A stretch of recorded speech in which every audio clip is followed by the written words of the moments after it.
자, 비유는 원관념을 드러내기 위해서 보조관념을 사용해서 원래 드러내고자 하는 생각을 빗대어서 표현하는 거지. 이 원관념과 보조관념 사이에서는 유사점이 있어야 돼. 그래야 보조관념을 통해서 원관념의 어떠한 성질을 드러낼 수 있겠지. 순서는 상관없이 한번 해보겠습니다. 일단 은유, 직유, 대유, 풍유,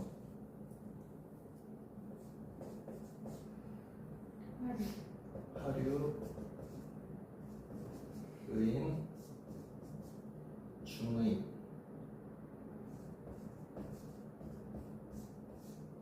자, 은유법, 직유법, 대유법, 풍유법, 하류법, 의인법, 중의법을 통상 비유라고 한단 말이에요. 은유는 A는 B다 이런 거잖아. 그지? 맨날 나오는데 내 마음은 호수요 이런 거.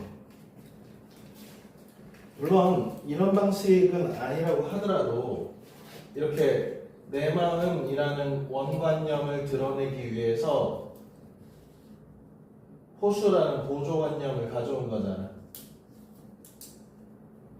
아, 그러면 내 마음은 호수처럼 잔잔한가 보다. 이렇게 유사점을 통해서 빗대는 거지. 이런 거 말고도 추억의 깃발을 고친다. 이런 표현은 깃발이라고 하는 건 진짜 깃발이 아니잖아. 이건 뭘 드러내는 거야? 원관념인 추억을 내가 다시 이렇게 꾸며서 고치고 있대. 이건 추억이 깃발을 고친다. 이럴 때 원관념은 추억이고 깃발이라는 보조관념을 사용해서 빗대는 거지. 그러니까 이런 것들은 오히려 좀 그냥 매달 하는 거니까 간단한데 이런 것도 은유라고 봐야 돼. 추억의 깃발 이런 거. 추억의 깃발은 이제 흘러버린 깃발이 아니라 깃발은 그냥 빗댄 거고 추억을 가져온 거지. 지금은 뭐뭐 같이 뭐뭐처럼 뭐뭐인 듯 뭐뭐인 양 듯이나 양이나 사과 같은 내 얼굴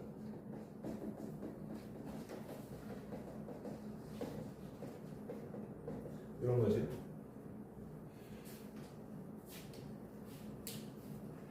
대유는 대표해서 비유한다. 대유법은 대표해서 비유한다 이렇게 외우면 돼. 어떤 거냐면 사람은 빵으로만 살 수 없다. 자, 이때 빵은 음식을 먹는다고 사람이 밥만 먹는다고 살 수 있는 게 아니야. 이런 표현이니까 빵은 음식 전체를 얘가 대표해서 비유하고 있는 거잖아. 그지? 뒤쪽에 예시들을 같이 읽을 겁니다. 대표해서 비유한다 이렇게 외우고 풍유는 속담이나 격언을 사용해서 비유하는 거야. 야, 소 읽고 외양간 고친다더니 이게 다 늦어버려가지고 어떻게 해? 이제 와서 무슨 대책이야? 이런 식으로 하는 것이 소 읽고 외양간 고친다라는 속담을 어떤 상황에 빗댔지. 야, 이건 까마귀 날자 배 떨어지는 시기야. 나는 뭐 억울해. 화려는 무생물을 생물처럼 표현하면 화류법입니다. 활자는 이렇게 삼수변에 효설자를 쓰는 살활자야. 그래서 살아있는 것처럼 비유하는구나. 수능에 한 10년 전 수능에 지구가 숨 쉴 수 있게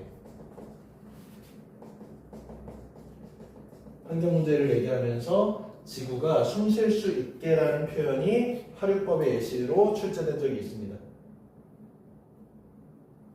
의인법은 사물에 인격을 부여하여 사물에 인격을 부여한다. 매화야 너를 믿지 아니었는데 눈 오면 핀다는 약속 지켜서 이렇게 피웠구나. 이렇게 매화한테 어떤 의지가 있고 인격이 있는 것처럼 드러내고 있지. 새가 노래한다라든지. 자, 화류와 의인이 유사한데 조금 다릅니다. 이쪽은 마치 동물처럼 움직이고 날고 하는 것들 있잖아요. 김광균의 와사등에 보면 여름 해가 황망히 급하게 나래를 접고 이렇게 여름 해가 갑자기 날개를 접고 이렇게 지고 있대. 이런 것은 화류지. 인격적인 것보다는 무생물을 생물처럼 나타낸다 이런 거잖아. 우리 이육사 시인의 광야라는 시에 보면 산맥이 바다를 연모하여 휘달릴 때에도 차마 이곳은 범하던 못하였으리라 이런 구절이 있단 말이야. 산맥이 바다를 사랑한다는 것은 이것은 의인법에 가깝지. 그치? 산맥이 바다를 사랑하는 것은 사물에 인격을 부여한 거잖아. 사랑이니까. 인격적인 측면이지.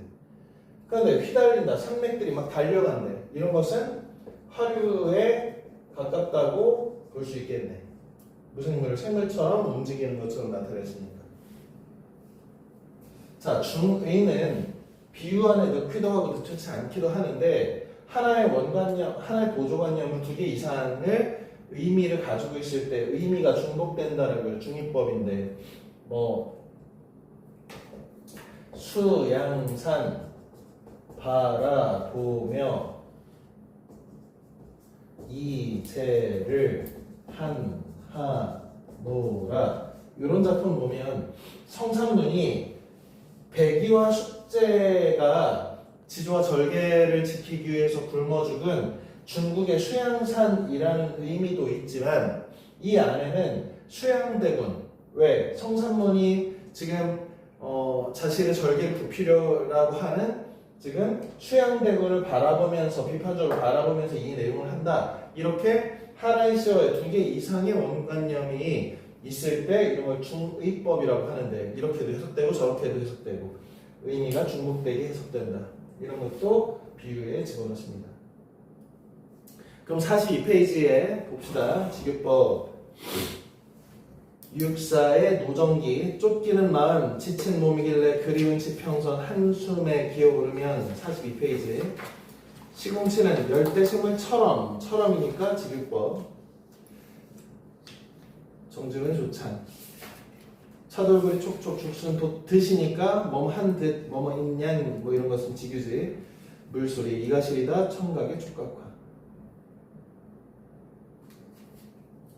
그 다음에 내부장 7월은 청포도가 익어가는 시절 이마을 전설이 주절이 열리고 자 이마을 전설은 뭐야? 원관념이 청포도지. 사실은 뭐가 열리는 거야? 청포도가 열리는 건데 그것을 이마을 전설이 열렸다고 표현했잖아요. 이런 것도 은유지. A는 B다니까 이런 거 찾기가 좀 어렵죠. 대놓고 나는 나를 빼 당신은 행인 이렇게 하면 간단하잖아. 그치? 은유법 대구법은 뭐야? 대칭된 구절 대유와 헷갈리면 안 됩니다. 대구법 나는 당신을 안고 물을 건너갑니다. 경어체 존댓말 쓰면 경어체라고 합니다. 자, 충당사의 안민가라고 하는 19체 한가네요. 임금은 아버지고 신하는 사랑하실 어머니고 백성이 어린아이라고 한다면 은유지. 백성이 임금과 신하의 사랑을 알 것입니다. 넘겨. 자, 43페이지 대유법. 대유를 제유와 환유로 이렇게 구분하는데 구분할 필요가 없습니다. 그냥 대유법 하나로 하면 돼. 고등학교 과정까지는. 대표해서 비유한다. 빵이 아니면 죽음을 달라 그랬단 말이에요. 빵은 음식 전체를 대표해서 비유한다. 빼앗긴 들에도 보면은가 우리가 어떤 특정 들만 빼앗긴 게 아니라 우리나라 전체를 빼앗긴 것인데 요 빼앗긴 들이라고 표현해서 우리 국토로 전체를 대표해서 비유한 거지. 요람에서 무덤까지 어린아이가 이렇게 잠자는 곳이 요람인데 무덤은 돌아가신 분이 묻히는 거지. 요람에서 무덤까지는 뭐야? 인생 전체를 가리키는 말이잖아. 대표해서 비유한다. 패는 칼보다 강하다. 패는 뭐야? 어떤 지식의 힘, 글의 힘이, 정신의 힘이 칼, 무력이나 육체적 이런 위협이나 무력보다 더 강한 것이다. 윤동주의 슬픈 종족, 흰 수건이 검은 머리 두르고 흰 고무신이 이렇게 희다라고 하는 게 나오는 거야. 색채어지. 색깔 이름이 나오면 색채어라고 합니다. 색깔 이름 흰색, 검은색, 색채 대비지. 색깔 두 개가 나오면 시각적 색채 이미지의 대비다 이렇게 할 수 있어. 흰 수건에 흰 고무신에 흰 저고리 입고, 그지? 흰 띠를 허리띠를 두른 사람 누구야? 백이민족, 우리 민족을 대표해서 비유하는 대유라고 볼 수 있죠. 백두에서 한라까지 되지. 자, 밑에 화를 봅시다. 질화로에 재가 식어지면, 질그릇 좀 만든 화로에 재가 식어지면, 시간의 경과, 비인, 시적 허용, 밤에 밤바람 소리가 말 달린대. 모든 산맥들이 바다를 염로하여 휘달릴 때에도 살아있는 것처럼 산맥을 표현했지요. 파도는 뿔뿔이 달아나려고 한다. 바람은 수천 개의 날개를 달고 대지 위에 선다. 뭐 이런 것들이 다 화류라고 볼 수 있는 무생물을 생물처럼 넘겨요. 다음 의인법. 넓은 걸 동쪽 끝으로 옛이야기 질줄대는 실개천이 휘돌아 나가고 정지용이 향수 고향이 그립다는 건데 그 그리운 풍경은 어떻습니까? 실개천이 이야기를 옛날 전설 같은 이야기를 쫄쫄쫄쫄 거리면서 지줄대면서 휘돌아 나간대. 의인법이지. 김수월의 초혼이 또 나왔네요. 초혼은 영혼을 부르다. 그래서 고복의식이라고도 하는데 돌아가신 분을 이렇게 3번 불러서 죽음을 인정하는 과정이라고 했습니다. 붉은 해는 서산마루에 걸려있다. 사슴의 무리도 슬피운다. 감정이입돼서 사슴이 인격을 갖추고 울고 있는 것처럼 드러내는 거지. 다음 중의법. 자, 황진이 씌웁니다. 중의법 같은 경우에는 작품들을 좀 알 필요가 있어. 알아둘 필요가 있어. 청산리 벽계수야. 벽계수는 뭐야? 청산 속에 있는 푸른 시냇물아 수위감을 쉽게 감을 자랑하지 마라. 1도 한 번 도착하면 어디에? 창해 푸른 바다에. 푸른 바다에 한 번 도착하면 돌아오기 어려우니 명월 밝을 명달월 밝은 달이 만공산 빈 산에 가득하니 쉬어간들었더리. 지금 청산 속의 벽계수한테 지금 의인화해가지고 불러가지고 비유해가지고 천천히 가라는 거잖아. 바다 한번 도착하면 돌아올 수 없다고. 그런데 이게 왜 중의법이냐? 벽계수가 푸른 개울 물도 되지만 이게 어느 왕족의 호야. 그 다음에 명월은 밝은 달이지만 이것은 황진이의 기명이야. 기생 닉네임이야. 그러니까 표면적으로 보면 청산 속의 벽계수야 푸른 시냇물아 쉽게 빨리 간다고 자랑하지 마. 한번 바다 도착하면 돌아오기 어려우니 지금 밝은 달이 빈산에 가득하니 천천히 가도 돼. 라고 그냥 자연을 노래하는 시 같지만 황진이한테 유혹당하지 않겠어. 니네 황진이한테 사람들이 절개를 꺾고 유혹당하니까 벽계수라고 하는 어느 왕족이 맨날 나는 황진이한테 안 넘어갈 거야. 유혹 안 당해. 이런 얘기를 하고 다녔다는 거야.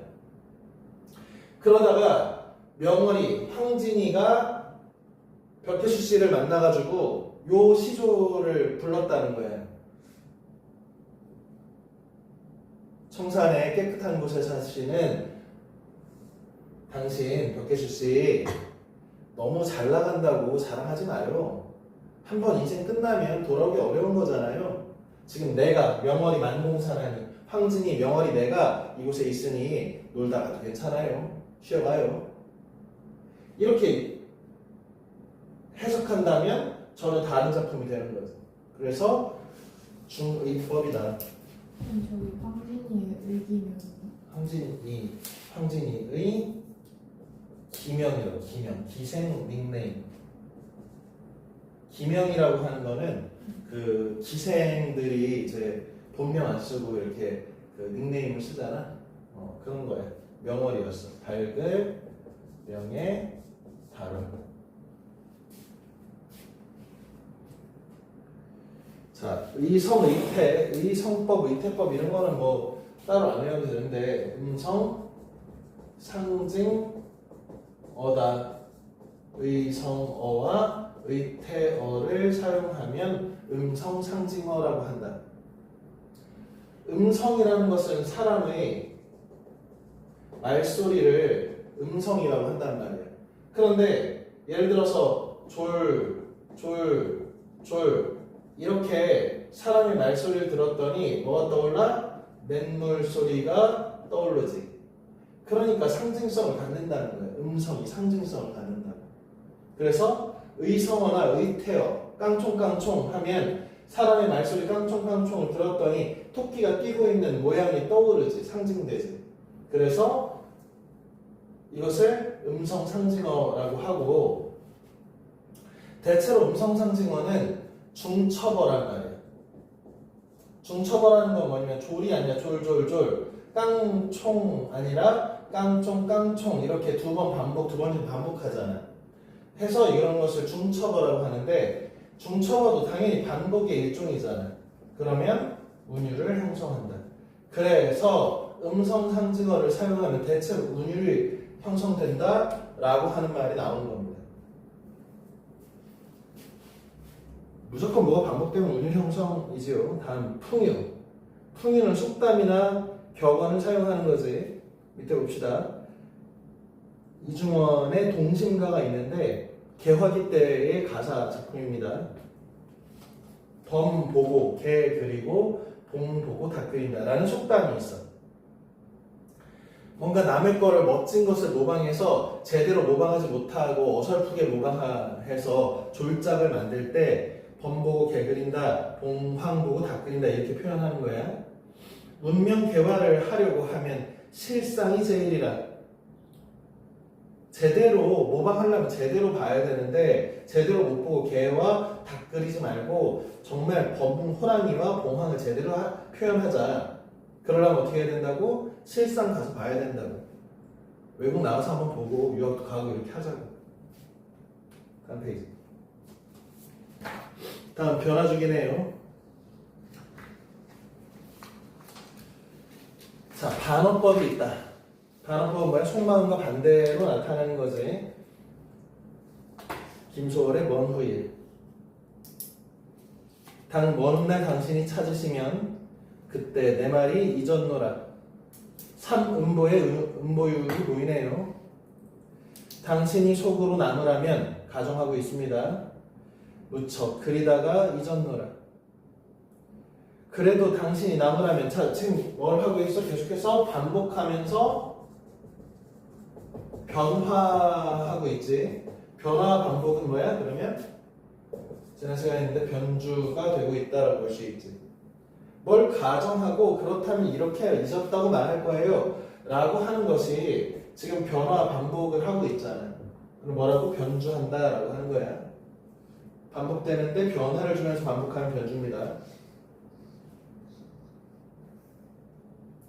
당신이 속으로 나무라면 무척 그리다 잊었노라. 그래도 당신이 나무라면 믿기지 않아서 잊었노라.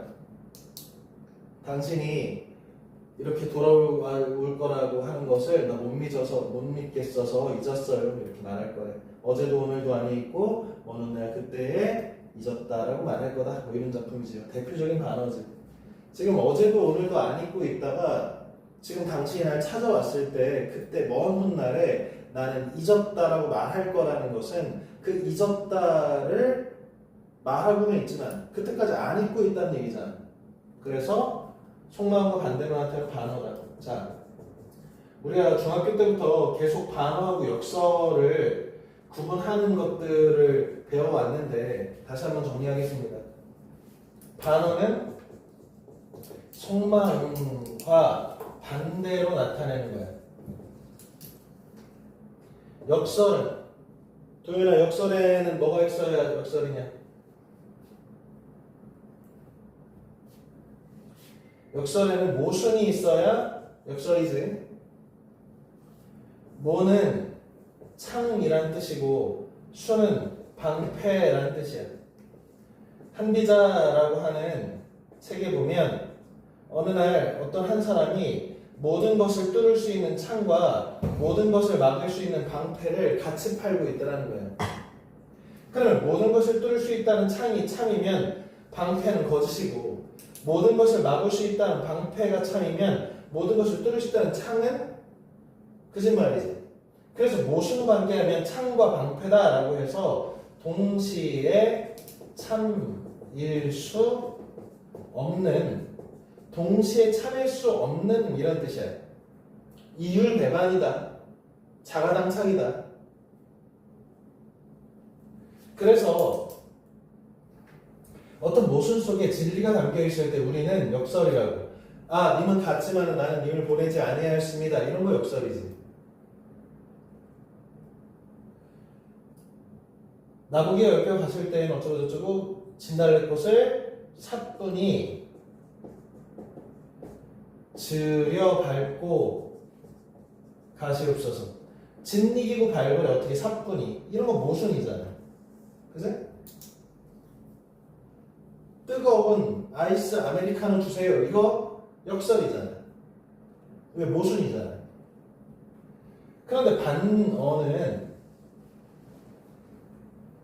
속마음과 반대로니까 맥락을 모르면, 상황 맥락을 모르면 이게 반대로 말했는지 똑바로 말했는지 알 수가 없잖아.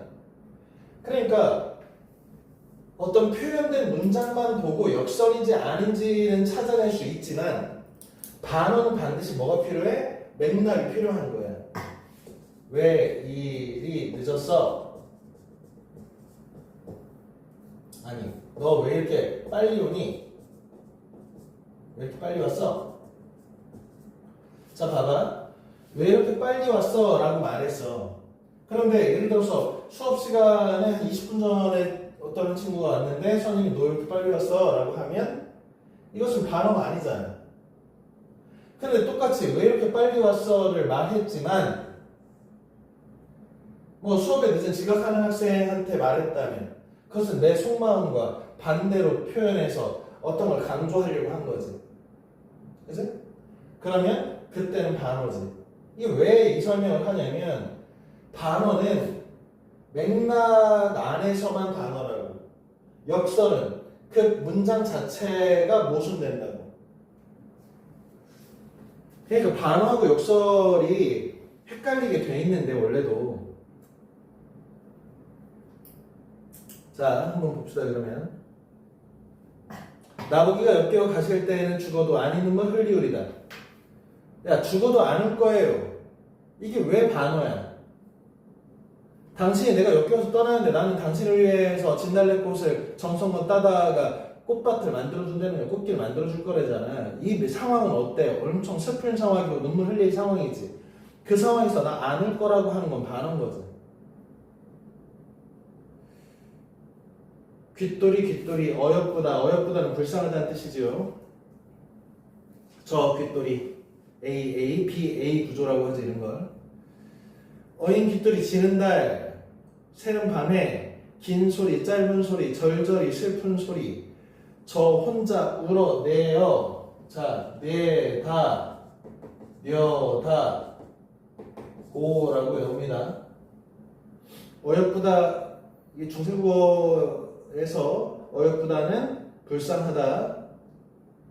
그럼 귓돌이는 뭐야? 불쌍하다라고 했으니까 동병상련이지. 같은 처지잖아. 같은 병 서로 연민. 감정 이입의 대상이라고 할 수 있겠네요. 동병상련과 감정 이입의 대상이다. 지는 달, 새는 밤, 긴 소리, 짧은 소리, 절절히 슬픈 소리. 저 혼자 울어내요. 울며 지내다, 울며 가다 이런 뜻이야. 여기서 울며 지내다가 자연스럽네요. 사창, 옥창, 내방, 규방, 동방 다 여인의 방을 사창, 옥창, 내방, 규방, 동방 다 여자 방이야. 여민 잠을 살뜰히도 깨우는구나. 살뜰히도 밑줄 쳐놔. 야, 우리 알뜰살뜰 하는 건 좋은 거잖아. 그지? 그런데 살뜰히도 깨웠다? 반어지. 내가 안 그래도 잠 못 자는데 너는 왜 이렇게 울어가지고 나를 깨우니? 이런 거잖아.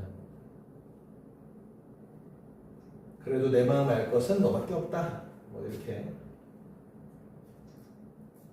넘겨. 자, 다음 역설입니다. 못은 동시에 참을 수 없는 관계지. 차가운 하초코 같은 겁니다. 단지 모순이 있는 게 아니라 그 모순 속에 어떤 참된 진리 같은 것들이, 삶의 진실 같은 것들이 담겨 있어서 우리는 이 역설을 쓴단 말이에요. 자, 김영랑의 모란이 피기까지는. 모란이 지고 말면 그뿐 내 한 해는 다 가고 말아. 360날 한양은 늘 섭섭해 웁니다. 과장이지. 모란 아름다움이 피기까지는 나는 아직 기다리고 있을 테요. 찬란한 슬픔의 봄을. 일단 어순이 이렇게 뒤바뀌면 무슨 법이야? 도치법이지. 나는 아직 기다리고 있을 테요. 찬란한 슬픔의 봄을 기다리고 있을 테요. 어순이 뒤바뀌었잖아. 그럼 도치법. 찬란한 슬픔. 찬란한 슬픔의 봄이래. 이 봄은 왜 찬란해? 모란이 피는 계절이고 아름다우니까. 그런데 역설적으로 모순되게 왜 슬프냐? 이것은 유한하니까. 그러니까 이 아름다운 모란이 피기는 시기는 한계가 있잖아. 이게 끝나버리면 나는 나머지의 360날을 한양 섭섭해서 이 모란이 피는 것까지 기다리면서 슬퍼할 거라는 거잖아. 그러니 이 봄은 어때? 너무나 아름답고 찬란하지. 동시에 슬프지. 그래서 모순 속에 이런 진실이 담겨있을 때 우리는 역설법이라고 합니다. 다음 이육사의 저일정. 매운 계절의 채찍이 갈겨 마침내 북방으로 수평적 한계로 이렇게 쫓겨났어. 하늘도 지쳐 끝난 고원 서리빨 칼날진 그 위에서다. 아주 면적도 없는 어떤 높은 고원에 정말 일제의 채찍이 갈려서 그렇게 쫓겨왔어. 어디다 무릎 꿇어야 하나. 한 발 제겨 디딜 곳 쫓아 어때?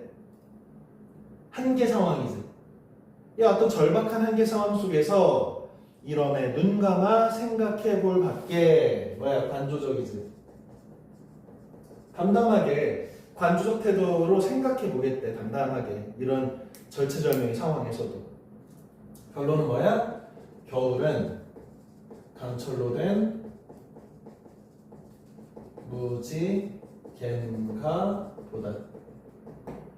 겨울은 일제강점기의 겨울은 혹독한 시간, 일제강점기를 상징하죠. 강철로 된 무지개. 강철은 단단하고 깨지지 않을 것 같잖아. 그지?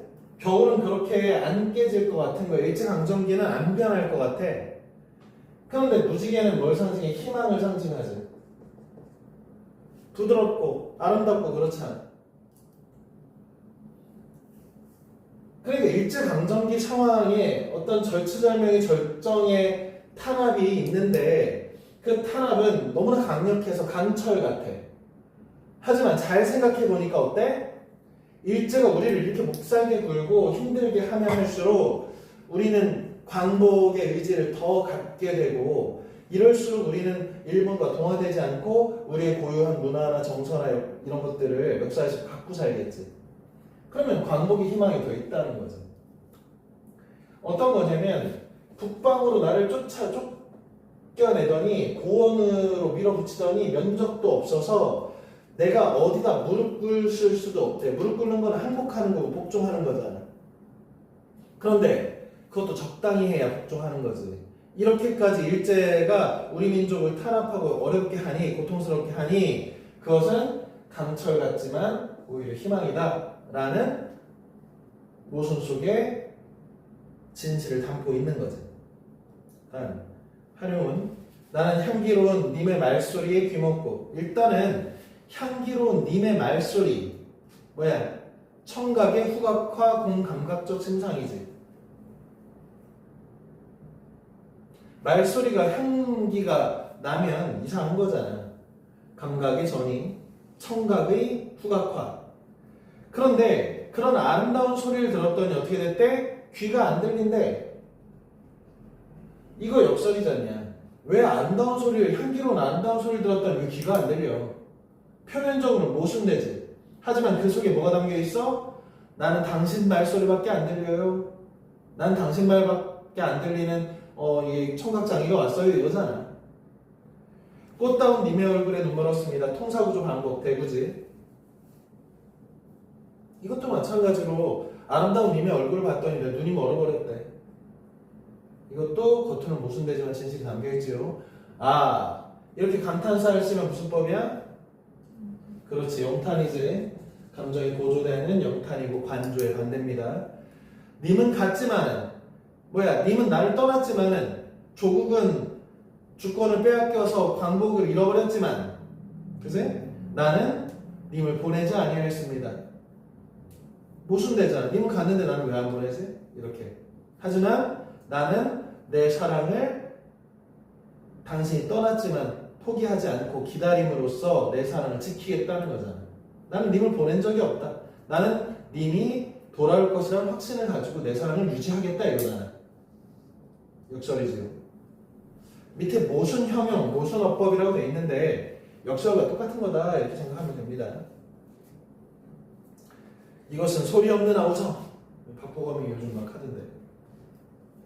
자, 오른쪽에 다음 중 역설법이 사용된 표현이 아닌 것은 가는 댄잎에 초생딸 매달려 애틋한 밝은 어둠 무슨 마음은 새 고향 진지 않고 먼 항구로 떠도는 구름 안 보입니다. 밤에 홀로 유리를 닦는 것은 외로운 마이너스 황홀한 플러스 죽은 아이의 영혼이 창밖에 있으니 그것은 나의 외로움을 더 강화시키지. 아이가 죽었으니까. 그런데 그 아이가 천사의 날개를 달고 창밖에 와 있잖아. 황홀하지. 모순 속에 진실이 담겨 있으면 역설. 그 괴로웠던 사나이 행복한 예수 그리스도. 예수님은 십자가에서 형벌을 당하면서 괴로웠지. 하지만 그것을 위해서 인류를 구원하려고 와서 자신의 미션을 컴플리트하고 있잖아. 행복하지. 역설. 쉐이비미. 이 작은 주머니는 짓기 싫어서 짓지 못하는 것이 아니라 짓고 싶어서 다 짓지 않는 거다. 왜? 이 님의 부재한 상황에서, 님이 없는 상황에서 나는 작은 주머니 하나만 남겨놓고 있어. 다 나머지 옷을 풀세팅으로 다 님의 옷을 만들어 놓고서. 그런데 남들은 내가 바느질 솜씨가 없어가지고 이 주머니를 완성하지 못하는 것인 줄 알지만 그게 아니라 나는 님이 없는데 이 주머니를 완성하면 님의 부재를 인정해야 돼서 그것을 미루고 있는 거야.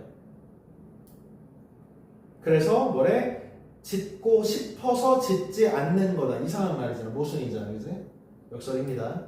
도치는 어순을 바꾸면 도치. 김소월의 나의 집. 들가에 떨어져 나가앉은 맷기슬개 넓은 바다의 물가 뒤에 나는 지으리 나의 집을. 나의 집을 나는 지으리가 정상적인 어순이니까 도치법. 이규보의 월 영정중월 영정중월이구나. 영을다 정중월 우물 가운데의 달. 산에 사는 스님이 달빛을 탐내어서. 멋진 표현이네요. 스님은 탐욕이 없는 분인데, 그지? 뭘 탐낸데? 아름다운 저 달빛을 탐낸데. 병 속에 물과 달을 함께 길었네. 와, 멋지네요. 지금 찬물을 끓이려고 스님이 우물에서 이렇게 물을 병에 담는데 거기에 우물에 달이 이렇게 떠 있었나 봐. 그지? 절에 돌아와 비로소 깨달았으리 병이 기울이면 달도 따라 비게 되는 것을. 도치법이네요. 자, 다음 페이지. 한 페이지만 더 하고 잠깐 쉬었다 하겠습니다. 자, 설의법. 설의법 옆에다 의문문의 형식으로 라고 써라. 의문문의 형식으로. 자, 설의법은 의문문은 안 되는 거예요. 그런데 의문문에는 세 가지, 우리 문법 시간에 배우는데 의문문에는 세 가지가 있어. 판정 의문문하고 설명 의문문하고 그 다음에 수사 의문문이라는 게 있어. 너희 밥 먹었니? 네. 아니요, 안 먹었어요. 이렇게 예, 아니요로 답할 수 있는 질문 의문문을 판정 의문문이라고 하고, 예, 아니요로 답할 수 없는 의문문을 설명 의문문이라고 해. 그래, 너 오늘 뭐 먹었니? 이렇게 하면 네, 이러면 안 되잖아. 그러면 의문형 어미를 사용하면 의문문인데 그 중에 판정, 설명 의문문은 알겠지. 수사 의문문은 뭐냐면 설의법을 수사 의문문이라고 하는데, 수사법이라는 것은 표현 기법이라는 뜻이야. 그러니까 의문문 중에 표현 기법적인 의문문이다. 실제로 물어보는 게 아니라 뭔가 강조하기 위한 표현 기법으로서 더 효과적인 표현으로서의 의문문을 수사 의문문, 수사법이라고 하면 이 표현의 기술을 이 수사법이라고 해, 레토릭이라고 하는데, 그래서 의문문의 형식으로 아는 사실을 강조하려고 물어보는 거예요. 니네 공부 똑바로 안 할래? 이렇게 안 할래? 물어봤지만 실제 물어보는 게 아니지만 똑바로 하라는 거잖아. 이육사의 자야곡. 자야는 밤 11시부터 1시에 자시를 가리킵니다. 숨 막힐 마음에 어디 강물이 흐르느뇨. 다른 강을 따르고 나는 차디찬 강의 마음에 드니라. 밑에 많은 흥겨움이 아주 흘러넘치는 거지. 가득 찬 거지. 강산이 좋다 한들 내 분수로 누웠느냐. 아니라는 거지. 임금은혜 이제 더욱 안 돼. 아무리 갚고자 해도 할 일이 없습니다. 겸손하게 표현한 거죠. 자, 인용법은 남의 말을 따오면 인용법이지. 오매 단풍 들건네 인용했네요. 장광의 골 붉은 감잎이 날아와. 계절적 배경이네요. 누이 놀란 듯이 쳐다보며 오매 단풍 들건네. 이달 습수요. 이달은 조선 중기의 헌안설원의 그 시 스승이라고 생각하면 됩니다. 중인 계층에 아주 뛰어난 재능을 가졌는데 신부적 한계로 이렇게 출세하지 못했지요. 밭고랑이 이삭 줍는 시골 아이들의 말이 하루 종일 동서로 다녀도 바구니가 안 찬다네. 인용이지. 올해에는 벼 베는 사람들도 교묘해져서 이삭 하나 남기지 않고. 아, 야박하네, 그지? 벼 베다 보면 이삭이 이렇게 떨어지기 마련인데 그것까지도 싹싹 다 수거해다가 관가 창고에 맞췄다네. 왜? 그렇게 가름 주고 이 탐관 머리들이 그렇게 가렴주금 가혹하게 세금을 걷어 두드리는 거잖아. 가렴주금을 풍자하는 작품이죠. 다음 대국법이 있는데 대칭되는 구절이라고 써놓습니다. 대구는 대칭되는 구절. 이렇게 부모집합 해놓고서 통사구조의 반복. 자, 통사구조는 문장구조라는 뜻인데요. 문장이 통사니까 통사가 문장이고, 문장구조가 반복하는데 그것이 연달아서 붙어있으면 대국법이라고 합니다. 밑에 보면 같거나 비슷한 문장구조, 통사구조를 나란히 배열해서 표현하는 방법이다. 대칭적으로 배열한다. 대국법이다. 강조하거나 리듬감은 뭐야? 통사구조가 반복이니까 운율 형성된다는 거잖아. 리듬감은 운율의 다른 말이지요. 정재윤이 해바라기 누나가 손으로 다지고 나면 바둑이는 앞발로 다지고 고양이가 꼬리로 다진다. 되고, 우리가 눈 감고 한밤 자고 나면 이슬이 내려와 같이 자고 가고, 뭐 자고 나면 자고 가고 이렇게. 김시슬 도중 길 가운데 산이 멀어 하늘은 들에 드리웠고 강이 아득해 대지는 허공에 붙었네. 대국법이지요. 다음 페이지. 자, 문답법. 거기다 자문자답이라고 써놔. 자문자답. 스스로 물어보고 스스로 답하다 이런 뜻이야. 자문자답이다. 스스로 묻고 스스로 답하다. 문답법은 자기가 묻고 자기가 대답하는 겁니다. 김소월의 길. 오늘은 또 몇 시니 어디로 갈까? 산으로 올라갈까? 들로 갈까? 오라는 곳이 없어 나는 못 가고. 두류산은 지리산의 옛말입니다. 지리산 양갈래물을 옛날에 듣고 이제 와 보니 도화, 복숭아꽃 뜬 맑은 물에 산의 그림자조차 잠겼구나. 영탄이지. 아이야, 말을 건네는 방식.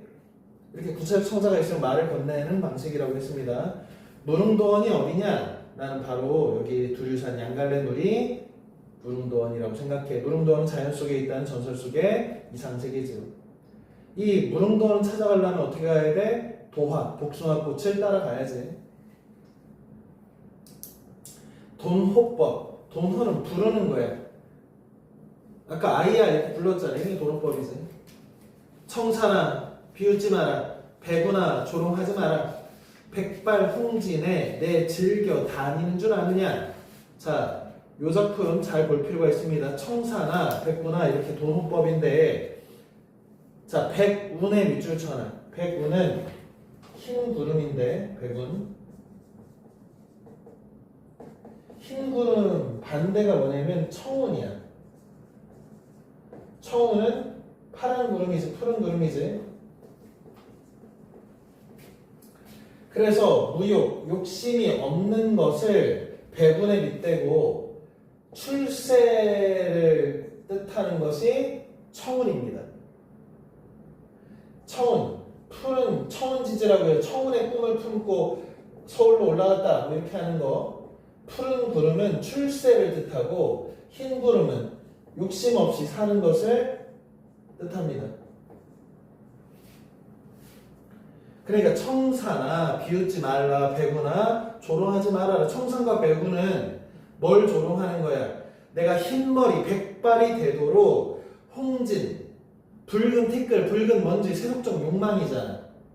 그러니까 내가 늙도록 너네한테 못 가고 청산과 백운, 욕심 없는 탈 속의 공간으로 못 가고 내가 홍진에 묻혀 있는 것을 비웃지 말아줘, 조롱하지 말아줘. 왜?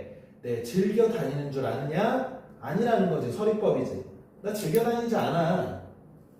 내가 즐거워서 여기 있는 거 아니야. 왜 여기 있겠어 그러면? 명분은 임금님 은혜 갚으려고 여기 있다. 이런 작품인 거지. 아이야, 우리 식탁엔 은쟁만의 하얀 모시죽은 마련해두렴. 흰색에 백색의 색채어가 보이네요. 흰색의 색채 이미지도 보이고요. 청포도. 손님이 오면 광복에 손님이 고달픈 몸으로 오면 그때 우리의 이야기들 마을의 전설들이 열리고 있는 이 청포도를 함께 나눌 텐데 풍요와 평화로움을 함께 누릴 텐데 그때 우리 깨끗하게 하얀 모시수건을 정갈하게 인쟁반에 준비하고 있자 이런 거지. 김속을 가는 길 그립다 말을 할까 하니 그리워 행간 걸침이라고 지난주에 했죠. 할까 하니 그리워 이렇게 할까 하니가 여기서 잘려서 하니가 위로 올라가는 게 자연스럽지 않아 밑으로 내려오면 그 중간에 휴지 행이 걸쳐지니까 거기서 쉼이 드러난다고. 그럼 망설임이 더 강조되지. 그립다 말을 할까 하니 그리워 이거보다 말을 할까 하니 그리워 이렇게 하는 것이 망설임을 더 표현한다는 거잖아. 그냥 갈까 그래도 다시도 한번 점점점점 이런 것도 망설임을 표현하고 있네요. 내적 갈등은 새로운 길 운동주 나의 길은 언제나 새로운 길 오늘도 점점점 내일도 점점점 내를 건너서 숲으로 고개를 넘어서 마을로. 자 오른쪽 15번 문제 같이 풀어보겠습니다. 마돈나 언제인들 안 갈 수 있으랴 설의법 갈 테면 가자 청유 끌려가지 말고 느낌표가 있으면 영탄 너는 내 말을 믿는 말이야 내 침실이 부활의 동굴임을 내 침실은 부활의 동굴이다 은유법 내야 알련만 점점점점 생략법 아 영탄 어린애 가슴처럼 지규 세월 모르는 나의 침실로 가자 아름답고 오랜 거기로. 정답은 1번 문답법은 없네요. 그지? 자 여기서 잠깐 끊어서 10분만 쉬었다 하자.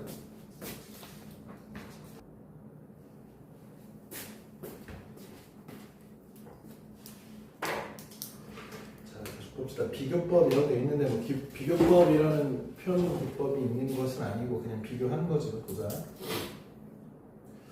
밤은 옛일을 무지개 보다 뭐 보다 이렇게 비교한 거지. 곱게 짜느니 의인법이지. 밤을 의인화했네요.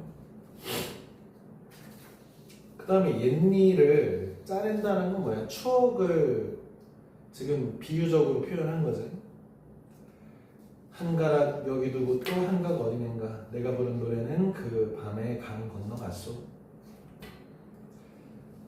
정중 백록단 조촐한 물을 그려 산맥 위에 짖는 행렬이 등산객의 행렬이 구름보다 장엄하다. 뭐보다 정지용 장수하니 다람쥐도 쫓지 않고 메새도 울지 않아 깊은 산 고요가 차라리 뼈를 저리우는데 촉각화 청각의 촉각화 정도 되겠지. 너무 고요해서 뼈가 저리대. 눈과 밤이 종이보다 희구나 영탄 비교. 자 밑에 대조라고 되어 있는데요. 대조에다가 상반 대비 반대라고 써놓으면 되겠지요. 장난 강약 대소 고저 광협 광은 넓다 협은 좁다.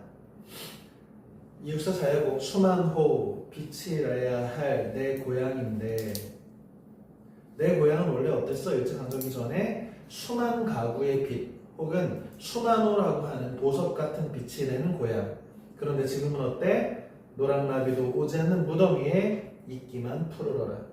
과거와 현재의 대비, 대조. 사람이 어떻더냐 굴더냐 어떻더냐 둥글더냐 모나더냐 길더냐 짧더냐 발로 재겠더냐 자로 재겠더냐. 특별히 긴 줄을 모르지만 끝간대를 모르겠다. 다음 반복. 윤동주의 별 해는 밤, 별 하나의 추억과 별 하나의 사랑과 별 하나의 쓸쓸함과 별 하나의 동경과 별 하나의 시와 별 하나의 어머니 어머님 이렇게 하는 거죠. 통사구조의 반복이 되고 있네요. 김초의 초혼, 고복의식, 영혼을 부르는 거라고 했죠. 산산이 부서진 이름이여 허공주에 헤어진 이름이여 불러도 주인 없는 이름이여 부르다가 내가 죽을 이름이여. 다음 열거. 나열하면 열거지. 노주 별에는 바. 가난한 이웃 사람들의 이름과 비둘기, 강아지, 토끼, 노새, 노루, 프랑스 짬이라는 시인, 라이너 마리아 릴케라는 시인, 이런 시인들의 이름을 불러봅니다. 고모장지, 세살장지. 내가 마음이 답답해서 마음에 창문 내려고 이런 장진문, 세살장진문, 들장지, 열장지문을 달고 싶대 마음에다. 암돌적이, 수돌적이, 배목거시로 크나큰 장도리로 뚝딱, 뚝딱에 동그라미 치고 음성상징어지.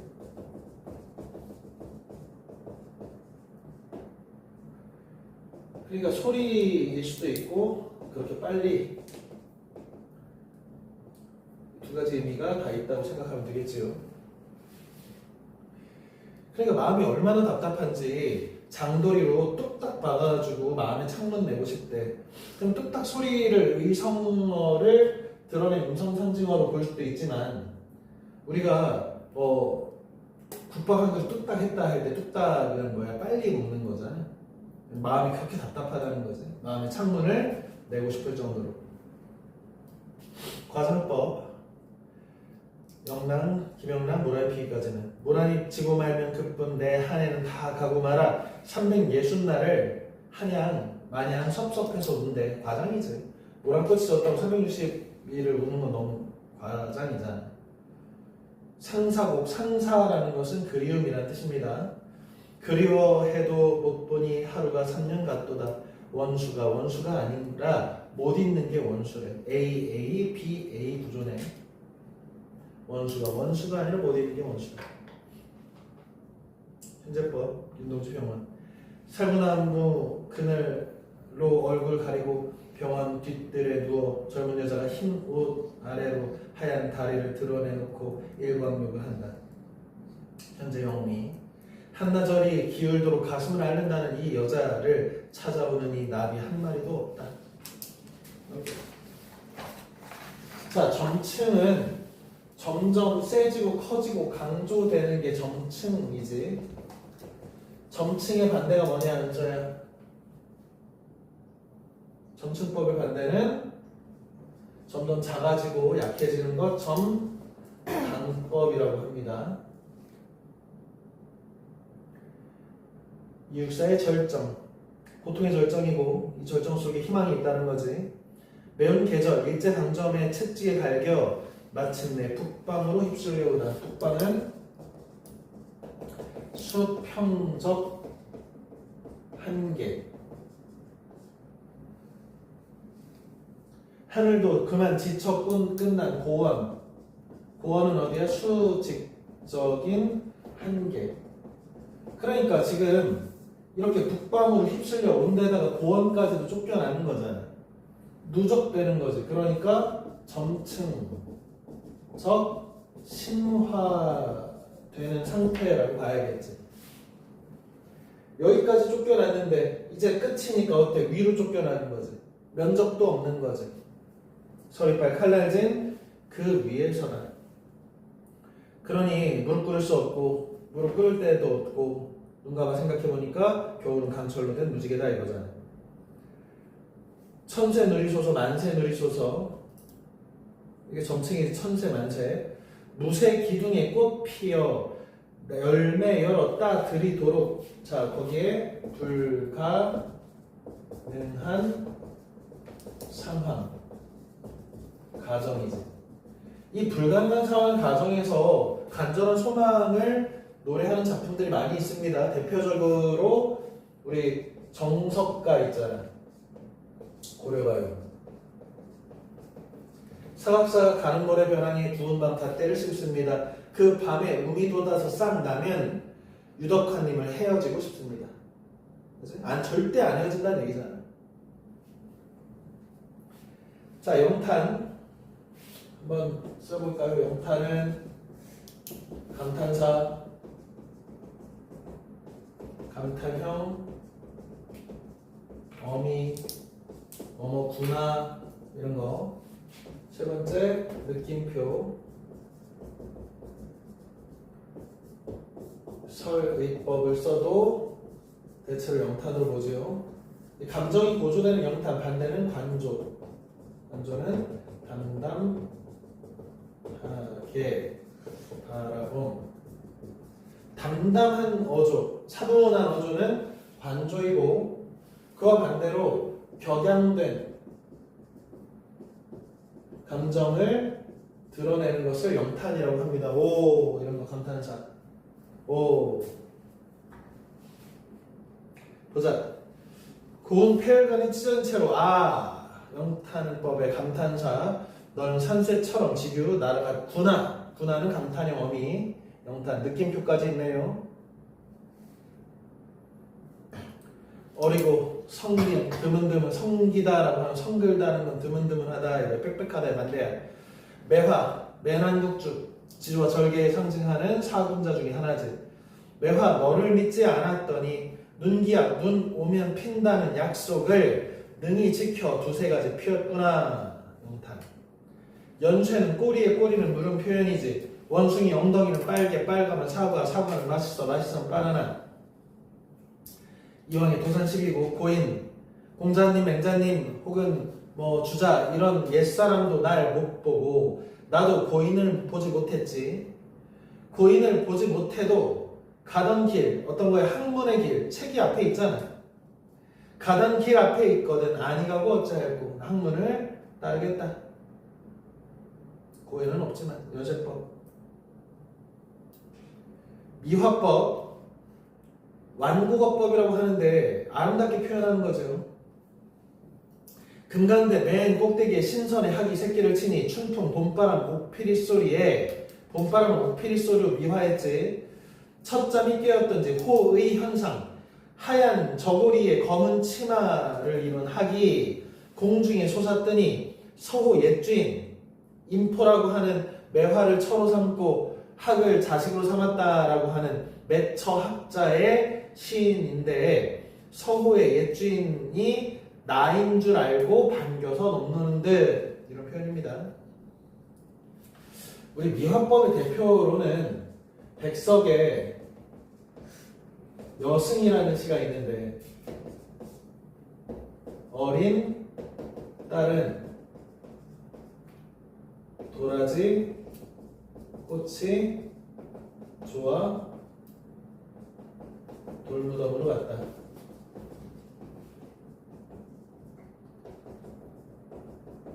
여승이 원래 금정판에서 옥수수 팔던 여자였는데 남편은 석벌같이 나간 지압이 10년 돼도 돌아오지 않았고 어린 딸은 도라지 꽃이 좋다고 돌무덤으로 갔대. 이건 뭐야? 그냥 죽음이지 죽음. 어린 딸은 안타깝게도 죽었어 이렇게 표현하지 않고 도라지 꽃이 좋아서 돌무덤으로 갔대. 미화하는 거지. 완곡하게. 다음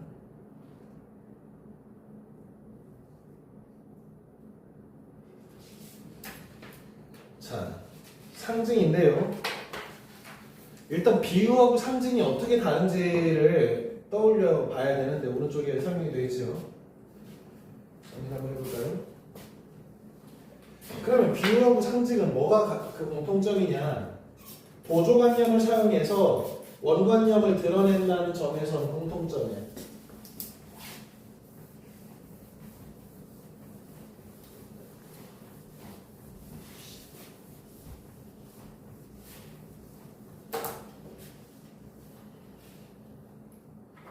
정리해보자. 비유하고 상징은 공통점이 뭐라고? 원관념을 드러내기 위해서 보조관념을 사용한다는 점에서는 공통점이야. 그런데 비유는 원관념하고 보조관념이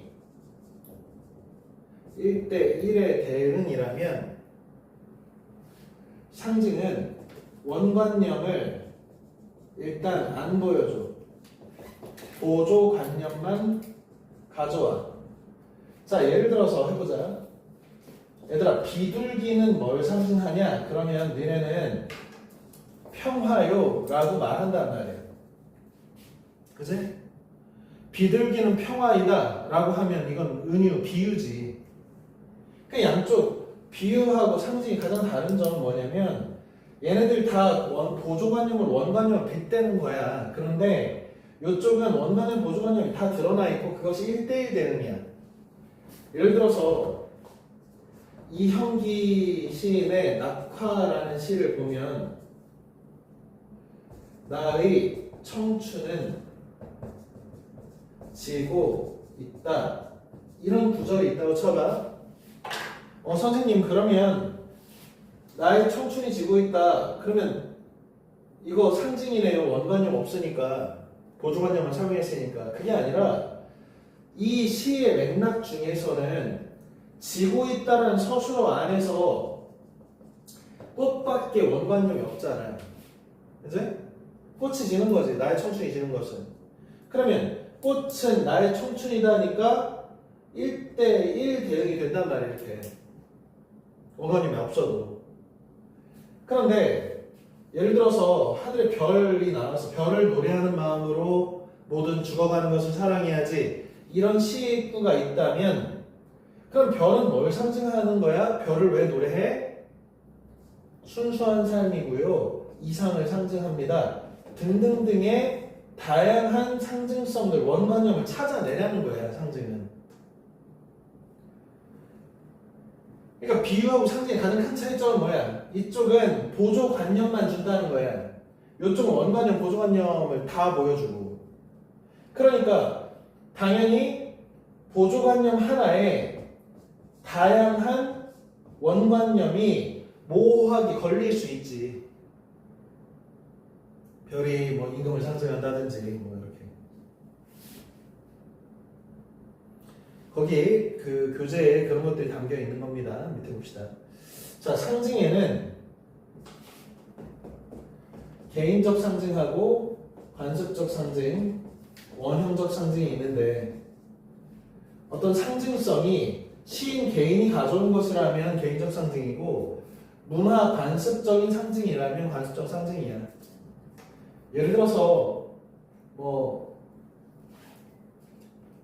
까마귀 같은 것이 서양에서는 불길한 뭐 죽음 이런 것들을 상징한다면 동양 특히 중국에서는 효도를 상징한단 말이에요.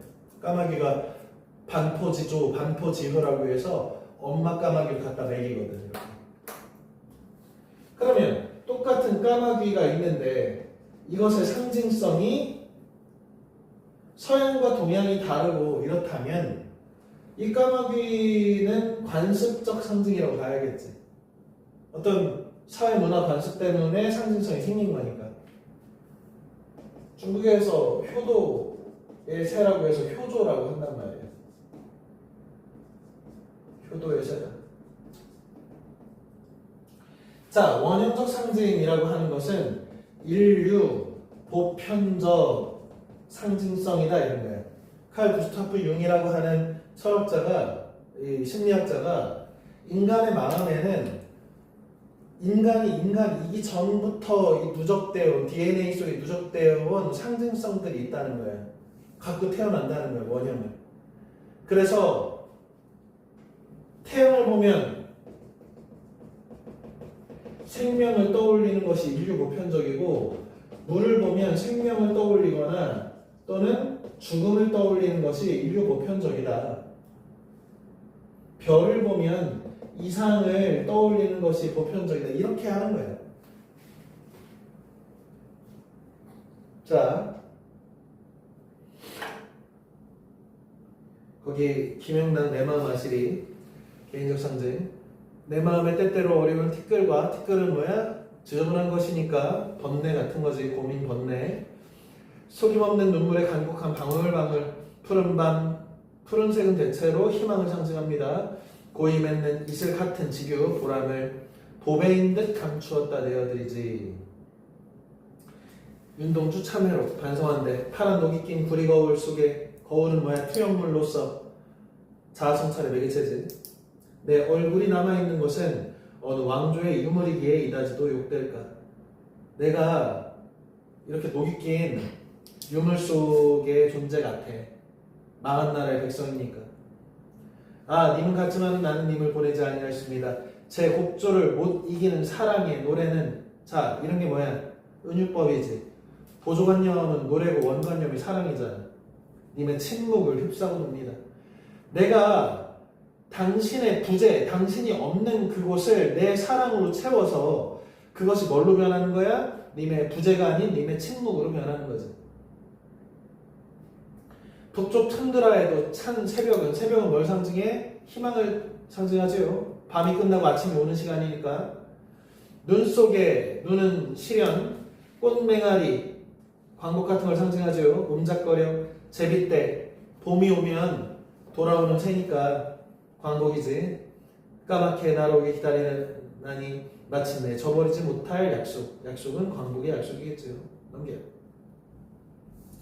관습적 상징 밑에 찬송.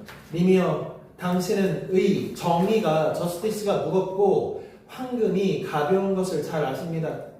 황금은 뭘 상징해? 그렇지. 물질적 가치. 거지의 거친 밭에 복의 씨를 뿌리옵소서. 님이여 사랑이여 님은 사랑인가봐. 옛 오동의 숨은 소리여. 오동나무를 가지고 검은고나 악기 같은 걸 만드니까 뭐 이렇게 표현한 겁니다. 성산문, 사육신, 지조와 절개의 대표제요. 이 몸이 죽어가서 무엇이 될까 하니 복내산이라는 삼신산 중에 하나입니다. 제일 높은 봉우리에 낙막장송, 커다란 소나무가 될 거래. 소나무는 뭘 상징해? 지조와 절개, 불변성. 백설, 세무천하이죠. 흰 눈이 만건곤, 하늘과 땅이 가득할 때 세상을 다 이렇게 얼려버리는 백설은 맥락적으로 뭐야? 그러면 수양대군의 물이지. 독야 청청하니라 홀로라도 풀겠다. 세상이 다 수양대군 편 들어가지고 허옇게 변해버려도 나는 홀로 푸른 지조와 절개를 갖춘 소나무가 되겠다. 새한연우 수지 송백지 후조야라. 혹한의 추위가 와야 소나무와 잣나무가 나중에 시든다는 걸 알게 된다. 논어의 표현이죠. 자, 김상용 나무로 창을 내겠소. 남쪽으로 창문을 내겠대. 밭이 한참가리 밭은 30분이면 갈 수 있는 작은 밭이야. 괴이로 파고 호미론 김매지로. 김매는 건 뭐라고? 잡초 뽑기. 구름이 꼬신다 갈리 있어. 구름은 어때? 도시로 가면서 나를 꼬시네. 속세로 가면서 너도 부귀공명을 쫓아서 출세해야지. 너 왜 똑똑한 사람이 여기 있니? 새 노래는 공짜로 들을 겁니다. 강냉이 대유법. 강냉이는 옥수수란 뜻인데 내가 농사진 것이 익으면 함께와 자셔도 좋습니다.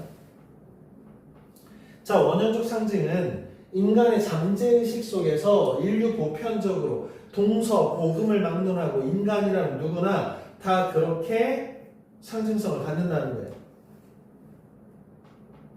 검은 그림자 쓸쓸하면 마침내 호수에다 밑줄 치고 물은 뭘 상징한다고? 죽음의 원형적 상징이다. 참아 바람도 흔들진 못해라. 교목은 나라를 지탱할 만한 커다란 충신들, 커다란 나무 같은 충신을 가리키는데 검은 그림자, 일제강점의 시련의 시기가 검은 그림자가 쓸쓸해지면 나는 차라리 거꾸러져서 호수 속으로 들어갈 거다, 죽어버릴 거다 이런 얘기야. 그래서 바람, 시련과 유혹이 흔들지 못하게 할 거라는 거예요. 여기서 청포도 이마을 전설이 주저리 열리고 먼데 하늘은 뭘 상징하냐? 이상을 상징하지. 아이디어란 우리가 닿고자 하지만 도달하지 못하는 높은 곳에 있잖아. 이상이지. 먼데 하늘이 꿈꾸며 아라리 들어와 박혀. 님이여 물 건너지 마오. 물은 뭘 상징해? 죽음. 우리 민족의 가장 오래된 노래인 고조선 시절의 공무도화가지요. 공무도화, 공경도화, 타이사, 박내공화. 님이여 물 건너지 마오. 님은 그의 물 건너시네. 신영철 같은 평론가는 이 공무도화가가 우리 노래 중에 가장 오랜 전설을 갖고 있는 노래인데 이게 인간의 근원적인 아픔 같은 걸 담고 있다는 거야. 우리는 물을 건너지 말라고 이렇게 뭔가 일어나지 말아달라고 하는 것들이 그의 일어나 버리는 것 사이에서 인간의 이 그 한스러움이 있다고. 물에 휩쓸려 돌아가시니 가시님을 어이할고. 우리는 이런 바라는 바가 일어나지 않고 원하지 않는 바가 일어나는 이 세계의 인생에서 살고 있고 그것을 어찌할 수 없는 존재이기 때문에 이런 노래와 공감과 이런 것들이 필요하다고. 다음. 자, 객관적 상관물 지난번에 설명을 했죠. 객관적 상관물은 객관적인 것이지만 시적하자와 상관이 있다. 밑에 헐헐 나는 저 꾀꼬리 암수 서로 정답게 놓이는데 외롭구나 리을사는 머뭇구나 감탄 영탄입니다. 내 몸은 네 함께 돌아가고. 지금 꾀꼬리라는 객관적 상관물을 가져온 이유가 뭐야? 나의 외로움을 강조하기 위해서 대비돼서. 그지? 우리 그 동동이라는 고려시대의 고려가요가 있는데 1월의 맹물은 얼려놓으려 하는데 세상 가운데 나서 나오는 혼자 지내는구나. 정월 맹물은 1월의 맹물은 이제 풀려서 녹아서 흐르는데 나는 꽁꽁 얼어있는 상태. 이런 게 객관적 상관물을 나의 처지와 대비시키려고 가져온 거지. 다음 환기. 환기에 동그라미 치고 환기는 불러 일으키다. 저산의 까마귀 들의 까마귀 서산에 해진다고 시적입니다. 그 앞쪽 내용은 어떤 거야? 그립다 말을 할까 하니 그리워. 이렇게 망설이고 있었어. 이별을 망설이고 있는데 지금 까마귀하고 강물이 뭐 하는 거야? 이별을 재촉하고 이별 분위기를 환기하지. 앞강물 뒷강물 흐르는 물은 어서 따라오라고 따라가자고 흘러도 연달아 흐르디다려 흐릅니다. 그래요. 양태사 발해의 문인인데 일본에 이렇게 사신으로 가서 이 작품을 썼습니다. 야청 밤에 듣는 도의 성 다듬이질 소리 호련 들리는 이웃집 여인의 다듬이 소리 뭘 환기시켜? 고향에 있는 그리운 그 내 가족들을 환기시키지. 우리 집에 있는 어머니, 우리 집에 있는 내 아내 이런 여자들도 다 지금 밤에 이렇게 다듬이질 소리를 내면서 있을 텐데 고국을 떠나온 뒤로 듣지 못해야 할 것만 지금 타향에서 들으니 소리 서로 비슷하네. 향수지요. 수조심 넘겨. 자, 객관적 상관물의 대표적인 감정이입이죠. 붉은 해는 서산마루에 걸려있다. 사슴에 물이 돛을 피운다. 이런 게 감정이입의 객관적 상관물이지. 내가 시적화자의 마음과 똑같은 대상이 있으면 감정이 이입됐다. 감정이 투영됐다. 감정이 투사됐다. 의탁됐다. 떨어져 나가는 산 단절 나는 그대 이름을 부르노라. 초원이죠. 왕방현 첫날길이 머나먼 길에 구은님 단종과 이별했어. 내 마음 들떼어서 냇가에 앉았으니 저 물도 내 속마음과 같아서 감정이입의 객관적 상관물 투영투사 의탁 울며 밤길을 가는구나. 정중의 조찬 물소리에 이가 시리다 청각의 촉각화 앉은 새 가려서 양지 쪽으로 쪼그리고 서러운 새 내 마음이 서러우니까 새가 서럽게 느껴지지. 이 시적 대상 객관적 상관물이 새와 시적화자의 마음이 이렇게 일치하면 감정이입, 감정을 투영했다, 감정을 투사했다, 감정을 의탁했다. 자 밑에 자연 친화 봅시다. 말 없는 청산, 푸른 산은 말이 없고요. 인법. 모양 없는 유수, 흐르는 물은 모양이 없고요. 자유롭네. 값 없는 청풍, 맑은 바람은 공짜고요. 임자 없는 명월, 주인 없는 명월이어서 누구나 쓸 수 있어. 청산, 유수, 청풍, 명월은 아름다운 자연입니다.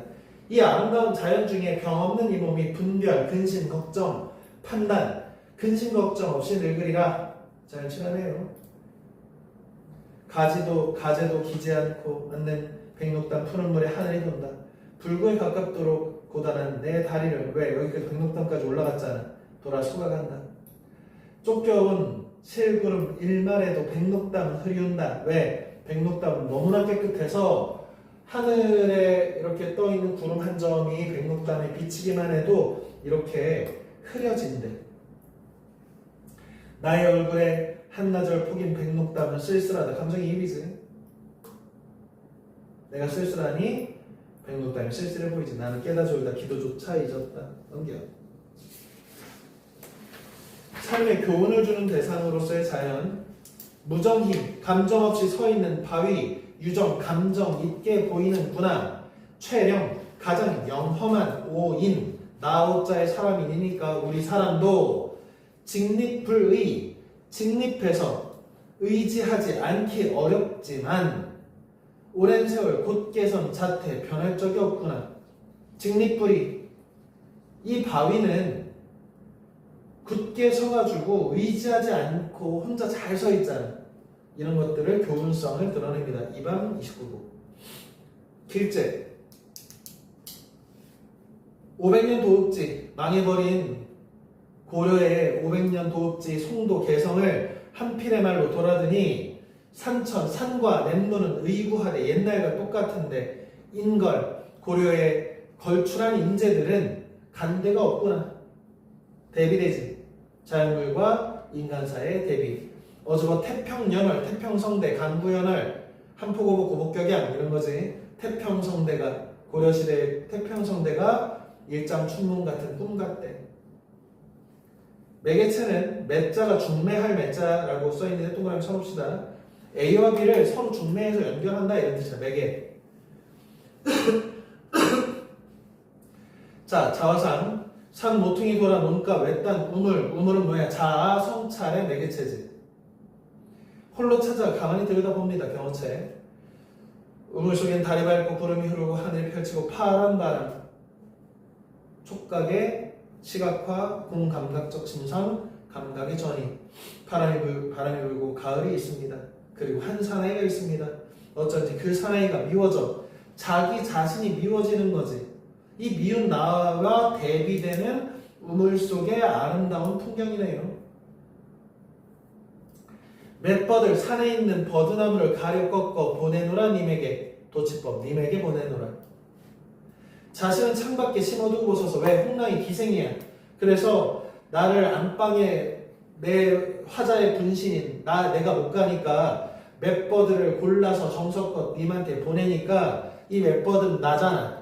그러니까 방 안에 들어가면 안 되지. 왜? 기생이니까. 창밖에 심어두고 보내. 밤비에 새임 나면 나인가 하고 알아달래. 자, 이렇게 해서 정리를 하겠습니다.